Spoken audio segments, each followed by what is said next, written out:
Hall of Fame professional speaker, author, and global traveler George Walther speaks from experience, combining tales from his adventures in 99 countries with decades of practical business expertise.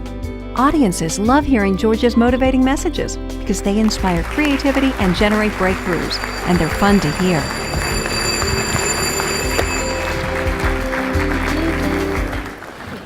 Gee, sometimes wake-up calls come just when you don't want them.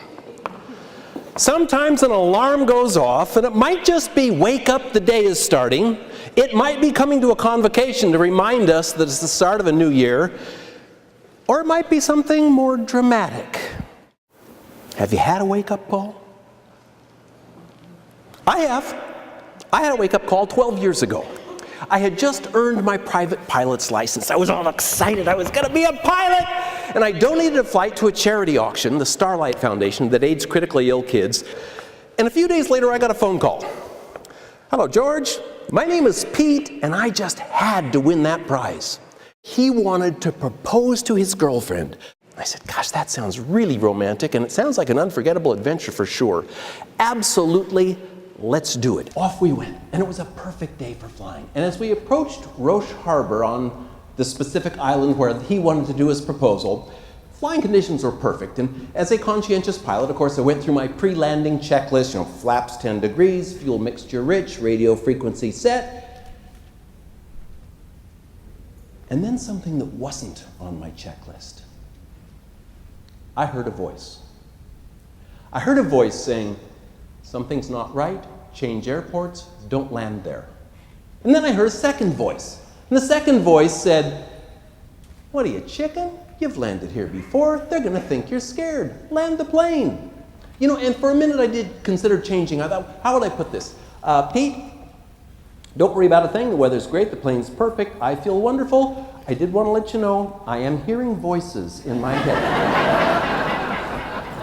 So we proceeded in for landing. I decided to ignore that voice. And just short of the runway, wind shear. Now, wind shear is a vertical wind. You can't see it. There's nothing you can do about it. But suddenly the plane drops down. Now, if you're flying along at 33,000 feet and the plane drops 50 feet, your coffee cup jiggles a little bit. It's no big deal. However, if you're not at 33,000 feet, if you're at 33 feet and you drop 50 feet, it's a big deal. So suddenly, the plane bashed down on the ground. The wings didn't break off. It wasn't catastrophic in that sense. But I kept the plane going straight. We held on, and everything was going great until I saw the ditch. And the front landing gear of the plane dropped down in the ditch, sheared off the bottom of the plane. And when that happens, you have no control at all. So we slid down the runway. And as a conscientious pilot, I'd make sure that my fuel tanks were completely full. And so I started to smell fuel spilling out. When the plane came to a stop and we sat back and thought, oh, we've survived. Smoke. I ran from the plane. Pete followed the exact safety instructions I had given him and pulled Gene out of the plane. We ran from the plane, stood back, and watched it burn, grateful that we had survived this wake-up call.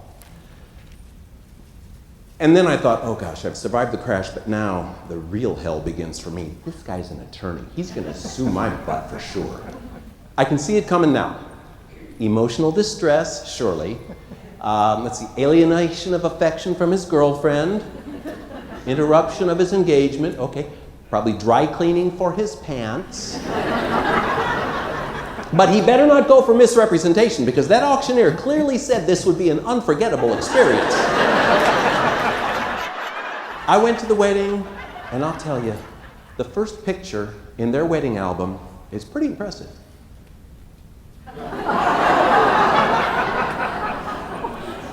That is the Cessna 182 that we were in that day. No injuries, not a scratch. But what a wake-up call. Everybody says they customize. I tell you what I do.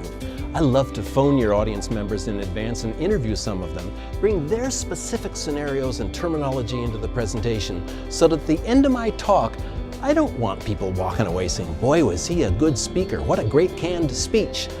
I want them to leave saying, did he used to work in our industry? When you leave this convocation today, If you get in your car, it'll be so tempting to turn on the radio and go to the same station you listen to all the time to hear the same music you're used to hear the same traffic reports. Instead, there is one button on your car's dashboard that will literally grow your brain. It's labeled with a 4-letter word. What's the name of the button? Seek and scan, I heard, absolutely. If you get in your car and press that seek button, your radio jumps ahead to the next strong station and your brain starts talking. And your brain says, opera? I'm not used to opera. I don't like opera. I don't have neural pathways carved to handle this kind of music.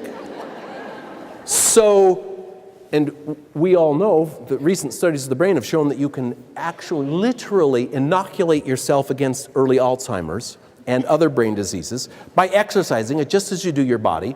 When you subject your brain to music that it's not accustomed to, it gets to work.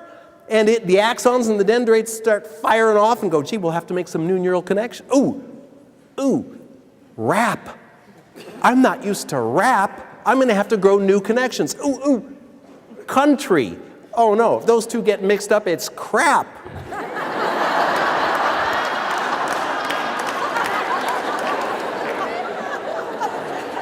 Don't listen to the same station. Keep pressing the seek button. Make yourself listen to a couple of songs, even if you hate them, knowing that what you're doing is nourishing your brain with new experiences so that... I love using my head on stage, and that's why I've been presenting hardcore business seminars for years. My works are published around the world, always with sales, service, communication, leadership, specific actionable techniques people are going to put right to work. There's one thing I like even better though, and that's using my heart on stage. That's why so many of my clients ask me to keynote their event with a motivational, inspiring message that moves people and combine that with a solid business content, nuts and bolts seminar. So those 3 lessons, the 3 voice lessons, are so important and easy to put into practice. First, send your message. Speak up with passion. Let those people who you want to serve know that you are enthusiastic about working on their behalf. Seek your adventures. Be fresh. Take a different way to the office. Shift your perspective. Savor your relationships. Life is far too short. Remember those 2 voices. There's always one that says, oh no, I better hold back. I better not speak up. I might say it wrong. They might take it wrong. I might not do a perfect job. There's always that voice saying, oh well, it's so comfortable doing things the way I've always done them. I mean, I was trained. This is the way I seek listings. I'll do it that way. There's always that voice saying, well, I'm awfully busy. I don't have time. You know, it's interesting. When I mentioned the ritual I have with my wife about writing in our journals, typically women go, what a great idea. That would be so wonderful in our marriage. Guys say, that's going to take like an hour a month. What? I don't have that kind of time. Tell those voices to shut up. Tune into the voice that says, I can help this client. I'm going to let them know what I can do to serve them better than any other realtor in the area. Listen to that voice that says, I want to do things in a fresh, different, unusual way. Listen to that voice that says there is nothing more important in your real estate profession or in your life. Nothing gives you a better return on investment than savoring your relationships. What do you need?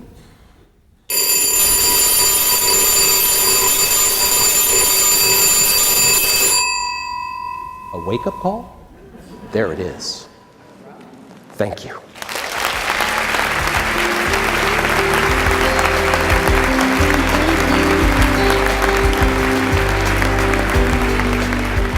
Yeah, there's no question about it. Business credentials are important, and having an MBA and books published around the world, that's important.